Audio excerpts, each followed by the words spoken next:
তুমি সুন্দরভাবে আমার কাছে কও, তুমি কি না না না তোমার এখানে ভিডিও আমার রাখতে হবে। তুমি কি এখানে স্বামীর ঘর করবা না রাসেলের সাথে যাবা? তার করার কথা না, তোমার স্টেটমেন্ট কি? রাসেল নামে এক ছেলে প্রবাস কর্মরত এক যুবকের স্ত্রীর সঙ্গে অনৈতিক সম্পর্ক জড়াতে গিয়ে গ্রামবাসীর হাতে ধরা পড়েন। প্রত্যক্ষদর্শীদের বরাত দিয়ে জানা গেছে, ওই প্রবাসীর স্বামী দীর্ঘদিন ধরে দেশের বাইরে অবস্থান করছে। স্বামীর অনুপস্থিতির সুযোগ নিয়ে রাসেল মুন্সি গোপনে ওই নারীর সঙ্গে যোগাযোগ রক্ষা করে আসছিল।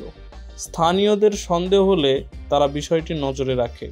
অবশেষে গতকাল রাতে সুযোগ বুঝে তারা রাসেল মুন্সিকে হাতে নাতে ধরে ফেলে। ঘটনার পর পুরো গ্রামে ব্যাপক চাঞ্চল্যের সৃষ্টি হয়। স্থানীয়রা রাসেল মুন্সিকে জনসম্মুখে আনে এবং তার কার্যকলাপের নিন্দা জানায়। অনেকেই বলেন, এ ধরনের অনৈতিক কাজ শুধু পরিবারের মানহানি করে না, সমাজেও নেতিবাচক প্রভাব ফেলে। পরে গ্রামের প্রভাবশালী ব্যক্তিরা বিষয়টি সমাধানের জন্য বসেন এবং রাসেল মুন্সিকে সতর্ক করে ছেড়ে দেন।